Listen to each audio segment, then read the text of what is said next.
This is Cabin Fever on our 31 spooky movies of Halloween.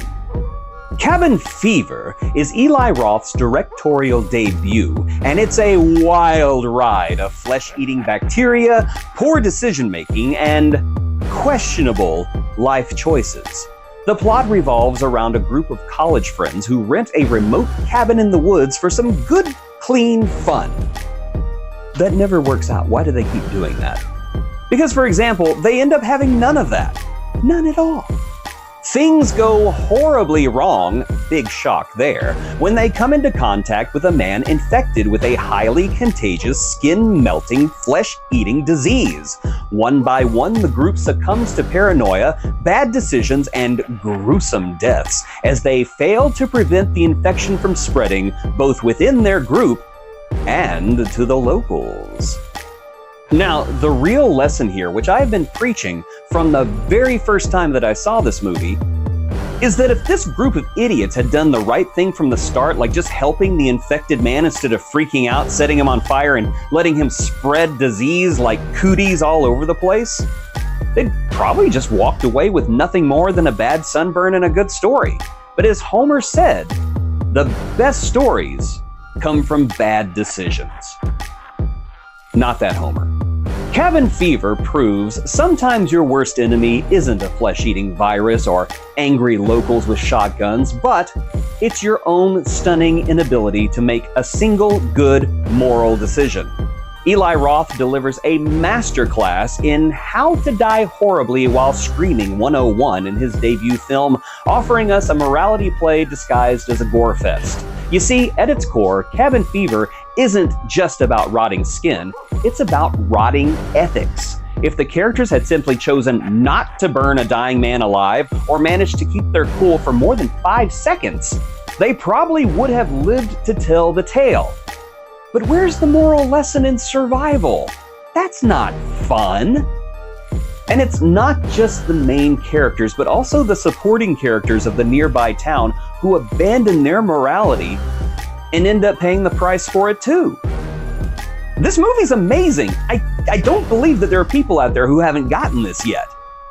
From the get-go, we watch these absolute idiots make every single possible wrong move there is. There's a guy begging for help and maybe a little bit of Neosporin, but instead of offering him a Band-Aid at the very least, they decide to turn him into a crispy critter and send him running into the water supply because yes, when you're trying to avoid a contagious disease, the best thing to do is contaminate the entire water system. It's like a survivalist guide to everything not to do in a crisis. The group's deteriorating friendship is just as much of a spectacle as their deteriorating bodies, and Eli Roth plays it all for laughs and, of course, buckets of blood. And speaking of blood, let's talk about the gore. It's absolutely stunning and disgusting in the best possible way. The makeup effects are so disturbingly realistic that you can almost feel your own skin peeling off while watching it. Who knew that slowly melting off the bone could be so visually engaging? It's like Roth is throwing down a challenge. Are you squeamish? No? You will be. You will be. And then there's the humor. Cabin Fever has this strange, absurd sense of comedy that sneaks in between the scenes of flesh falling off like a bad sunburn. For starters, there's Dennis, the inexplicably weird kid at the convenience store who's obsessed with pancakes and flips into full ninja mode at random moments. You'd think his greatest threat to society is his taste in breakfast food, but no, the real danger is that this kid bites. And I mean that literally. He's like a walking public service announcement. Don't sit next to Dennis. And then there's Deputy Winston, I think that was his name, the world's most chill law enforcement officer whose primary concern in life is whether or not there's a party going on.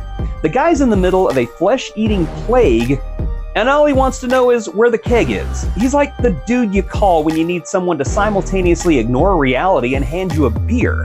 His laissez-faire attitude is both hilarious and completely out of place, but in a movie like Cabin Fever, the more bizarre, the better. It's got a place here.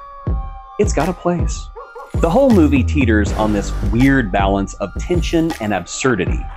One minute you're wincing at someone's skin falling off the bone like crock-pot ribs, and the next you're watching hillbillies care more about the purity of their lemonade than the fact that half the cast is dying.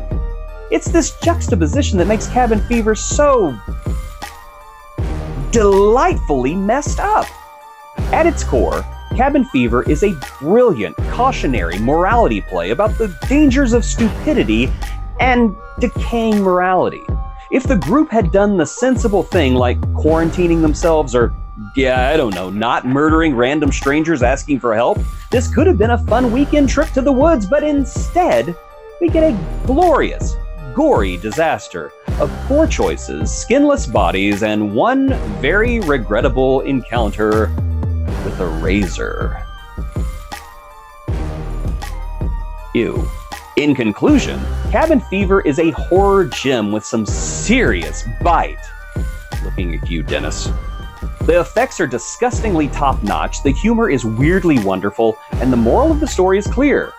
Don't go in the woods, don't drink the water, and for the love of all things holy and unholy, don't sit next to Dennis.